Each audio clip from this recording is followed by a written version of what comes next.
બુધવારે પર્યાવરણ દિવસ નિમિત્તે ફોસ્ટા અને પર્યાવરણ સુરક્ષા પ્રવૃત્તિ દ્વારા વેપારીઓમાં પર્યાવરણને લગતી જાગૃતિ અને મહત્વ અંગે સુરત ટેક્સટાઇલ માર્કેટના Raghukul textile market, millennium textile market, global textile market, Radhakrishna textile માર્કેટમાં પ્રદર્શનનું આયોજન કરવામાં આવ્યું હતું. નાટક કાર્યક્રમ દ્વારા વૃક્ષોને છોડ જાગૃતિ કાર્યક્રમ યોજાયો હતો. દર વર્ષે 5 જૂનનો દિવસ વિશ્વ પર્યાવરણ દિવસ તરીકે ઉજવવામાં આવે છે. દર વર્ષે આ દિવસ એક નવી થીમ સાથે આવે છે અને તેનું મહત્વ સમજાવવામાં આવે છે. છેલ્લા 1 વર્ષથી વધુ સમયથી દુનિયામાં કોરોના મહામારીનો પ્રકોપ જોવા મળ્યો અને આ દરમિયાન પ્લાસ્ટિક કચરાની સમસ્યા પણ પર્યાવરણ માટે એક મોટું કારણ બની. આ વૈશ્વિક સમસ્યાને પણ લોકો એક જાગૃતિના રૂપમાં જુએ છે અને વર્તમાન સમયમાં સોશિયલ મીડિયામાં પણ તેની ચર્ચા થાય છે. માનવ જીવનની સલામતી માટે પર્યાવરણને સુરક્ષિત અને સંરક્ષિત રાખવાની જરૂર છે. આધુનિકતા તરફ આગળ વધી રહેલી દુનિયામાં વિકાસના પંથે આપણે એવી ઘણી વસ્તુઓનો ઉપયોગ શરૂ કર્યો છે જે પૃથ્વી અને પર્યાવરણ માટે ઘાતક છે. માનવી અને પર્યાવરણ વચ્ચે ઊંડો સંબંધ છે. પ્રકૃતિ વિના જીવન શક્ય નથી, પરંતુ માણસ આ પ્રકૃતિને નુકસાન પહોંચાડી રહ્યો છે. પર્યાવરણ સતત પ્રદૂષિત થઈ રહ્યું છે, જે જનજીવનને પ્રભાવિત કરવાની સાથે કુદરતી આફતોનું કારણ પણ બની રહ્યું છે. સુખી અને સ્વસ્થ જીવન માટે પ્રકૃતિનું રક્ષણ અને પર્યાવરણનું રક્ષણ જરૂરી છે. આ હેતુ માટે દર વર્ષે વિશ્વ પર્યાવરણ દિવસની ઉજવણી કરવામાં આવે છે.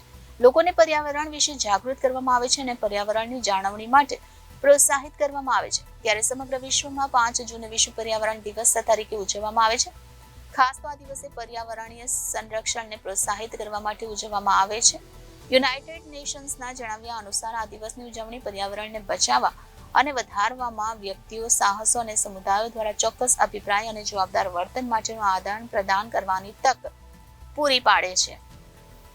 ત્યારે બુધવારે પર્યાવરણ દિવસ નિમિત્તે ફોસ્ટા અને પર્યાવરણ સુરક્ષા પ્રવૃત્તિ દ્વારા વેપારીઓમાં પર્યાવરણને લગતી જાગૃતિ અને મહત્વ અંગે સુરત ટેક્સટાઇલ માર્કેટના Raghukul textile market, millennium textile market, global textile market, Radhakrishna textile માર્કેટમાં પ્રદર્શનનું આયોજન કરવામાં આવ્યું હતું.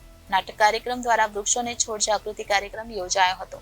ત્યારે ફોસ્ટાના પ્રમુખ શ્રીએ જણાવ્યું હતું કે હાલમાં વૃક્ષોની સંખ્યા ઘટી રહી છે, જેના કારણે ગ્લોબલ વોર્મિંગ વધી રહ્યું છે અને આપણે વૃક્ષારોપણ કરવાની જરૂર છે, જેના કારણે કાપડ બજાર હરિયાળું બનશે અને પર્યાવરણ સુરક્ષિત રહેશે. તેમજ ચેરમેને જણાવ્યું કે આપણે આપણા બજારોની અંદર અને બહાર વૃક્ષો વાવીએ, જેનાથી આપણને ફાયદો થાય અને પર્યાવરણ પણ સુંદર રહે.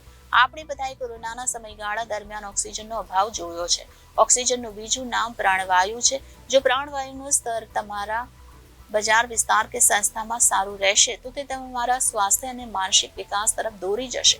વેપારના વિકાસમાં પણ રસ રહેશે. ફોસ્ટા ઉપરોક્ત તમામ ટેક્સટાઇલ માર્કેટનો આભાર વ્યક્ત કરે છે, જેમણે આવા જાગૃતિ કાર્યક્રમને પ્રોત્સાહિત અને સમર્થન આપ્યું હતું. આ કાર્યક્રમમાં ફોસ્ટાના અધિકારીઓ અને બજારના વિવિધ અગ્રણીઓ, વેપારીઓ અને કર્મયોદ્ધાઓ ઉપસ્થિત રહ્યા હતા. વિવેકસિંહ, જનાદેશ ન્યૂઝ, સુરત.